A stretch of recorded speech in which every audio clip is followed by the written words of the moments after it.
Hello everyone, and welcome to my Soap Twist 24 channel. I hope everyone is having a wonderful day. Before we begin, please hit the subscribe button and give this video a thumbs up. In the glamorous but cutthroat world of high fashion in Los Angeles, where family ties are as fragile as silk threads and rivalries run deeper than any runway, the Forrester and Logan households have long been at the center of ceaseless drama. As January 2026 begins, the air is thick with tension, not from a shocking murder or sudden tragedy, but from a brewing war over legacy, ambition, and the simple yet powerful name Logan. Fans of the bold and the beautiful have been buzzing about potential spoilers hinting at devastation, whispers of a death that could rock the foundations of these iconic families. But as the new year unfolds, the real shock lies in the escalating feud between sisters Brooke and Katie Brooke Logan, the eternal beauty whose life has been a blur of passionate romances, painful betrayals, and victorious comebacks, finds herself in new ground. For years, she has been the face of Forrester Creations, the iconic bedroom line whose appeal has fueled sales and stories alike. Her marriage to Ridge Forrester, the on-again, off-again epic love that has defined so much of the show's history, appeared to be stable as they began the new year. However, with Katie venturing out on her own, Brooke feels a mix of betrayal and defensiveness. Katie, the youngest Logan sister, is frequently presented as the more grounded, resilient one who has dealt with health challenges and personal tragedies. She has decided to open her own fashion house. And what is the name she chooses? Logan. It's a bold gesture that asserts her individuality while also claiming a piece of the family lineage that Brooke has long dominated in the public view.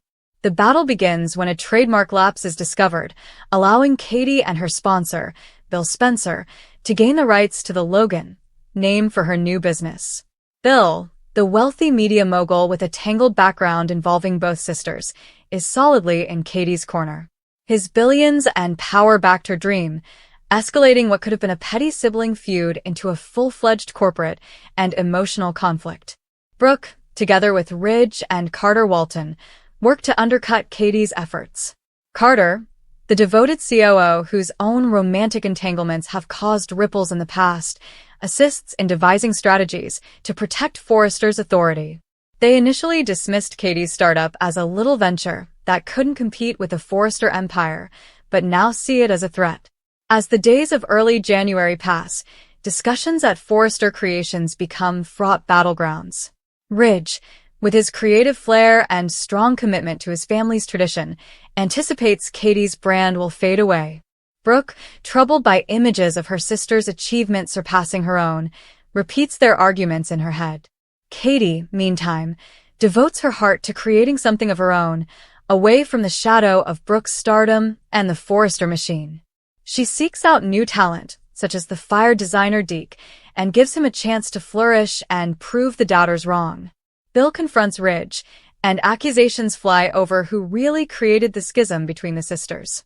The emotional toll is palpable. Katie sobs over Brooke's betrayal, vowing that her days as the sweet little sister are over. This family conflict is interwoven with the lives of the younger generation, giving levels of romance and intrigue. While Spencer, Bill's son with Katie, forges his own path, becoming embroiled with Electra Forrester and the mysterious Dylan. Dylan, a former teacher who has endured difficulties, including homelessness, finds temporary refuge thanks to Will and Electra's generosity. However, underlying her gratitude is complexity. Flashes of envy and hidden feelings will surface, causing tension with Electra. Dylan shows deep gratitude, but Electra detects something amiss, warning that Will deserves respect. Their relationships at the beach home are a combination of warmth and distrust, as Dylan's presence sparks subtle rivalry. On another front, amorous developments are heating up. Carter Walton, known for rushing into relationships, surprises Daphne with a marriage proposal. Their passionate courtship moves at dizzying pace, with plans to raise a family shortly after. Daphne, caught off surprise, handles this deep commitment, revealing a new side to her character. Meanwhile, Taylor Hayes shares with her daughter Steffi her surprising feelings for Deacon Sharp. Steffi, protective and terrified by the prospect, especially given Deacon's marriage to the dangerous Sheila Carter. Panics. Sheila's previous threats loom large. She previously warned Taylor that if anything happened between him and Deacon, he would pay the price. Steffi rages, believing Sheila's hatred may become lethal, even though no immediate disaster occurs. The show alternates between personal crises and glimpses of elegance, repeating classic fashion moments from previous collections to remind viewers of the industry's attractiveness amidst the upheaval. Katie's determination intensifies. She anticipates alternative runway shows to Foresters, with up-and-coming talent providing new excitement. Brooke and Ridge plan countermeasures, such as poaching talent or creating competing lines. Liam Spencer, the ever-present mediator in family disputes, is drawn into the Logan feud, putting old loyalties to the test. As January progresses, the lack of a genuine stunning death becomes apparent. Rumors circulated among fans about a victim in the new year, either due to Sheila's volatility or leftover threats from previous plots. However, the death feels metaphorical, the probable breakdown of sisterly connections, the end of Brooke's unquestioned rule in fashion, or the fading of old dynamics at Forrester Creations. Taylor plays with fire in her attraction to Deacon, but she comes out unhurt for the time being. Dylan's backstory hints at deeper reasons, with rumors linking him to former villains such as the allegedly deceased Luna Nozawa, although no corpse or burial breaks the plot. If there is one true victim, it is Unity. The Logan sisters, who have weathered storms together, from Donna's mediation efforts to shared victories over adversaries, are facing their biggest intimate separation yet. Katie's empowerment comes at the expense of alienation, whereas Brooke struggles with insecurity disguised as protectiveness. Bill's involvement complicates everything, and his relationship with Brooke is a continual undercurrent. Younger characters such as Will, Electra, and Dylan reflect this, with their friendships shaken by new crushes and secrets. Forrester Creations feels the strain. Eric Forrester, the patriarch, is semi-retired but nonetheless prominent, watching from the sidelines, his health stable, but his plans thwarted. Steffi concentrates on family threats, particularly Sheila, and advises Taylor to remain clear of Deacon. Finn supports Steffi, and their marriage is a rare source of stability in the midst of chaos. Proposals, confrontations, and ambitious launches dominate, pointing to future crossovers, perhaps Hope Logan contemplating her options, or Thomas Forrester's brief returns rekindling old fires. However, no blood is spilled. The shocks are emotional, the deaths symbolic.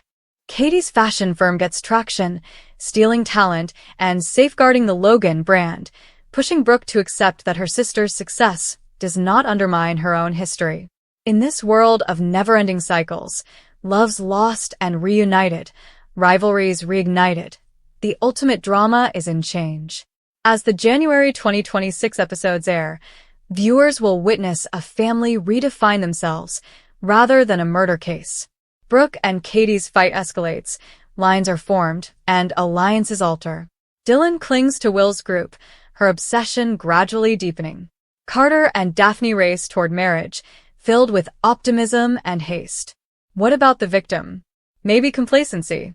The Logans and Forresters, shaken out of their routines, must adapt or risk losing more than just their names. They risk losing themselves. However, in soap tradition, reconciliation is as certain as the next collection. For the time being, the tension rises, fashion sketches fly, and hearts ache, but life in Los Angeles remains dazzling and merciless. To elaborate on the intricacies, examine Brooke's internal turmoil. She has spent years as the Logan ambassador in the Forrester world, with her image associated with sensuality and success.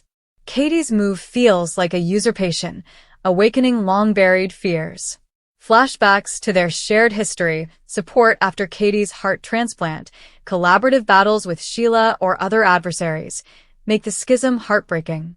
Brooke confides in Ridge, who ignores Katie's objectives, strengthening her desire to destroy covertly. Katie, bolstered by Bill's encouragement, turns previous pains into motivation. Her initiative is more than simply a business. It is a form of vindication after feeling overlooked.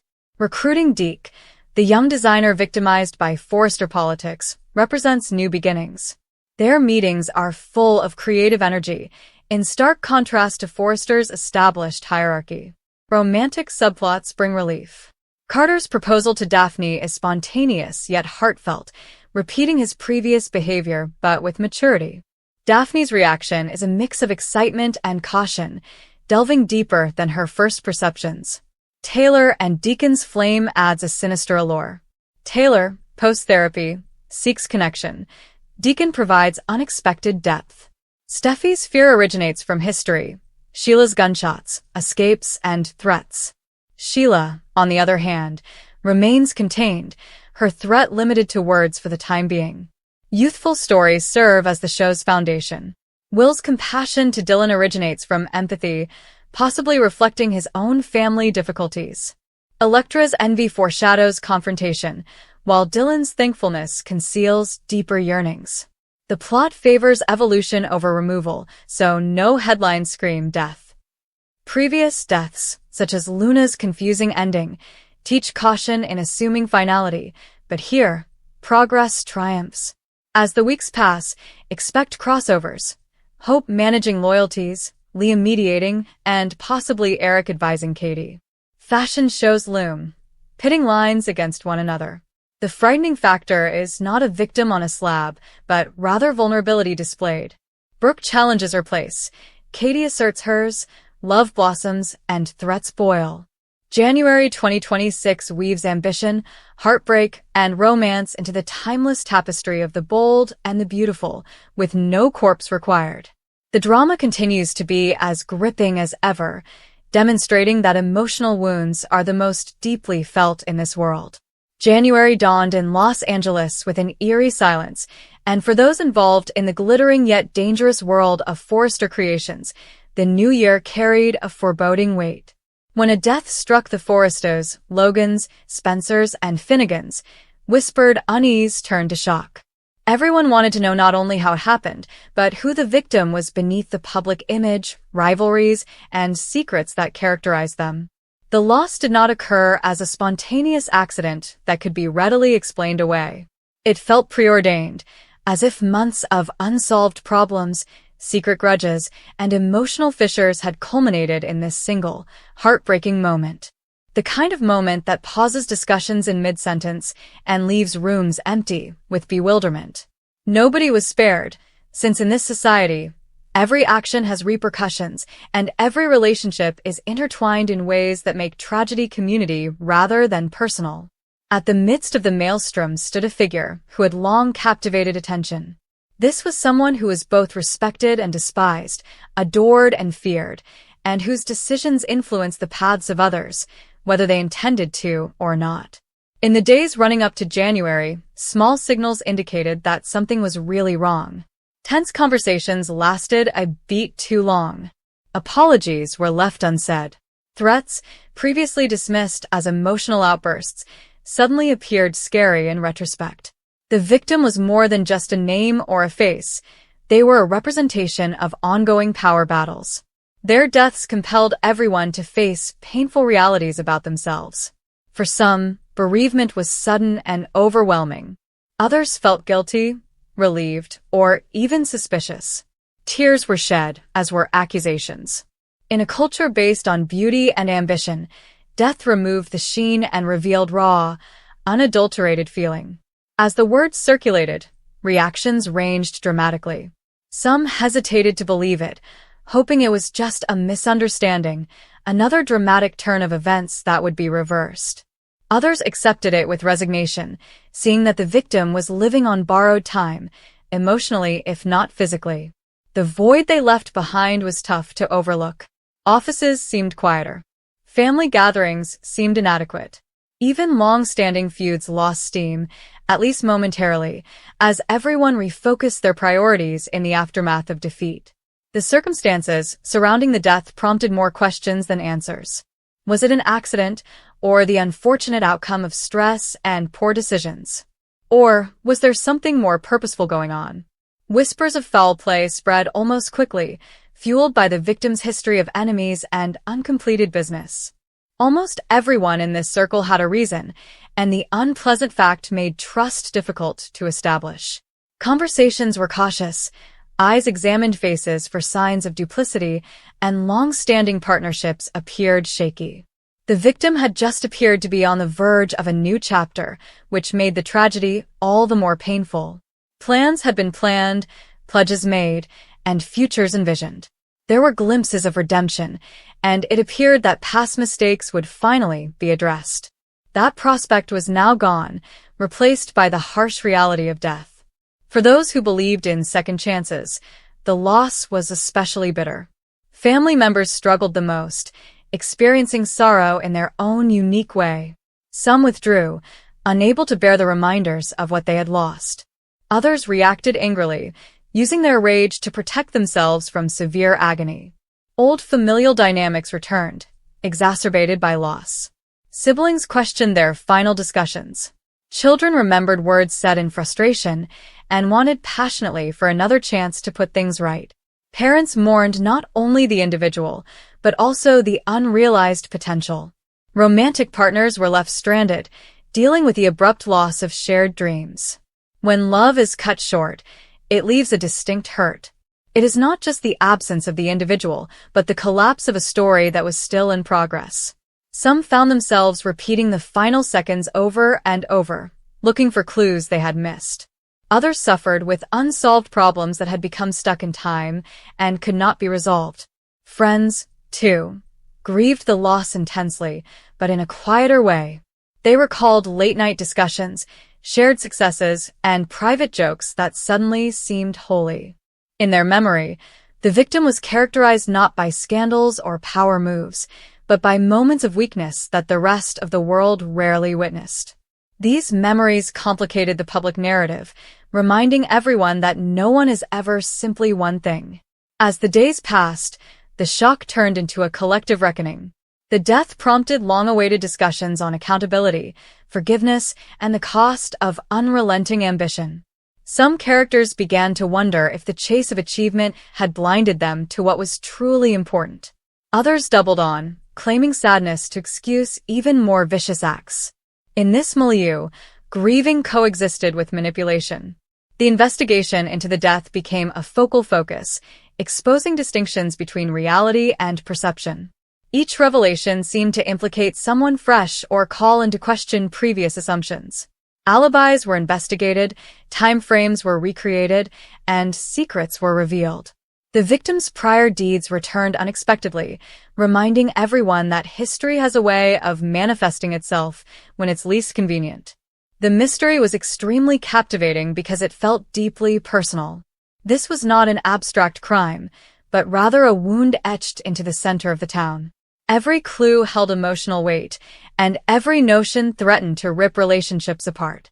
Even those who were determined to uncover the truth were afraid of what it would expose about themselves or the people they cared about. Amidst the pandemonium, periods of quiet thought provided a fresh viewpoint. Some characters took comfort in remembering the victim at their finest, rather than their worst.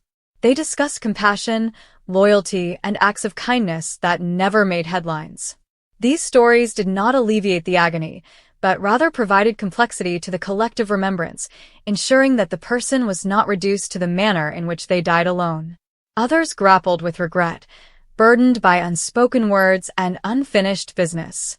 Regret became a common thread that brought individuals together in unexpected ways. Old enemies found themselves sharing memories, realizing that their encounters with the victim were not as unlike as they had thought. There was a glimmer of healing in these delicate ties, but it was unclear whether it would last. Death also acted as a motivator for transformation. Decisions that had been postponed became unexpectedly urgent. Relationships were reevaluated. Some characters decided to honor the victim by living differently, making decisions driven by empathy rather than ego. It was unclear if they would be able to maintain their resolution in a world that encourages harsh ambition. The immediate shock lessened as January progressed, but the loss's impact persisted. It permeated daily life, influencing relationships in subtle ways. A chair was left unoccupied at a meeting. A name ignored during discussion. A lingering impression that something important was missing. grief became less audible but still present, a persistent undercurrent underlying the surface drama. The victims' legacy turned out to be as complex as their life. For some, they were a warning about the pitfalls of power and obsession. For others, they served as a reminder that even flawed people can love and grow. This dichotomy made it hard to characterize them with a single narrative, ensuring that discussions over who they truly were would last long after the initial grief had subsided. Finally, the shocking death in January was about revelation as much as sorrow. It highlighted flaws, tested loyalties, and forced characters to confront aspects of themselves that they would rather avoid. The question of who the victim was expanded beyond their identification to include what they meant to those left behind. They were a mirror, reflecting both the finest and worst of those around them, a presence that influenced people's lives even when they were not present. And, in a world where beauty frequently conceals truth, their death reduced everything to its basic essence. What remained was grief, but there was also the promise of transformation. It was unclear whether that potential would come to fruition, but one thing was certain: nothing would ever be the same.